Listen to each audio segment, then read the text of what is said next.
I wanted to share a story with you all that it's a story that we tell in my family, and it's one that I tell to my other family members. And it has to do with the card game Old Maid. Did any of you all ever play this card game? Okay, some nods. Yes, okay. So, and you had that special deck of cards. You've seen that. Okay, so on my special deck of cards, and I'm small, right? I wear heels. So, or I think I'm small. But when I was even smaller, when I was 7 years old, we had the deck of cards just felt so huge to me. There were these big cards, and they had these very colorful looking people on them, except for one very special card. And which card was that? The Old Maid. And on my deck of cards, this woman, she was kind of grandmotherly looking, even though she was the Old Maid. She had on this kind of little dress. She was in a rocking chair, and she had this gray hair that was kind of pinned up into a bun, and she had two knitting needles, wooden knitting needles that were just pronged in the top of it, and she had this little smile on her face. You never wanted to get the Old Maid. Now, my great Aunt May, she was nothing like the woman on that card. Aunt May, she wore pants. Only she wore those polyester pants, the kind of scratchy ones, you know. And if you saw her in the summertime, if you looked into her house, you'd see this tall, big-boned woman. She was skinny, but she was tall. And she wore those polyester pants in the summertime. And if you happened to pass by her house and look in the window, you'd see her in a pair of those pants and her hair up in curlers and nothing on but her bra. She walked around the house that way. She didn't care. I loved Aunt May. Now that was in the summertime. In the wintertime, she'd put on a sweater, and she'd put on one of those pairs of polyester pants, and then she'd put another pair on right over on top of it because it got cold in her house. It was an old house. It was from the 1930s. It was the house that she had grown up in. And it had 2 stories, and it had one of those wonderful tin roofs that sounded so good in the rain. And it got cold in that house in the winter, and so Aunt May, you may have seen this, she took a sheet and she would drape it over the staircase to trap the heat downstairs. And she lived in that house. And when I was little, when I was 7 and 8 years old, and whenever I would get sick and have to stay home from school, well, my mom, she worked, so she would take me over to Aunt May's house, and Aunt May would take care of me. And we always had to call before we came. Because if you didn't call before you came and you walked up to her door and you knocked on the door, she would answer it, but this tall, big-boned woman, she would answer the door and she would have a hatchet raised in her hand. And this tall woman, and once she saw who you were, oh, well, then she'd set down that hatchet. Well, come on in. And I loved Aunt May. And so after she knew who we were, and she'd set down that hatchet. It was as tall as I was, set it right by the door, and we'd walk inside. We'd pass by her kitchen, and this is where she kept her spit cup. I don't know if you people know what a spit cup is. Aunt May would take these margarine tubs, parquet tubs, and she would rinse them out, and she would keep it in the windowsill. And so whenever Aunt May had spit in the day, she would walk into that kitchen, she'd take down that tub, and she'd spit into it, and then she'd rinse it out and set it back up.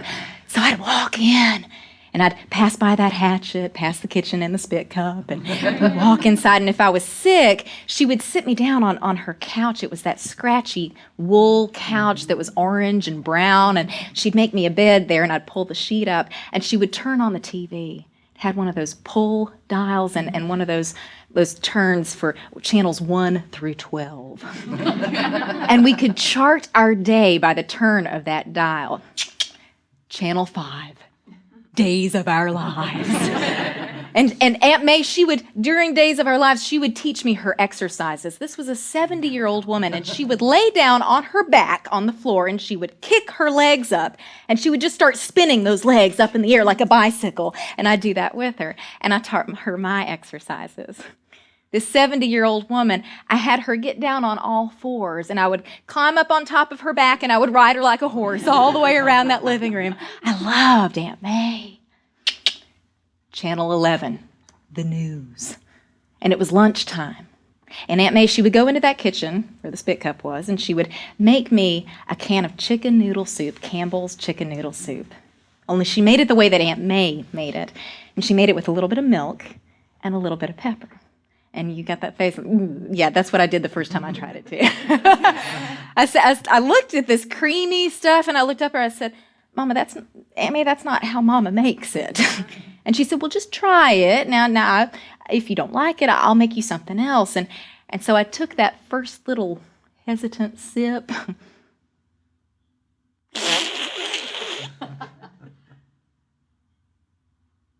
Took another one.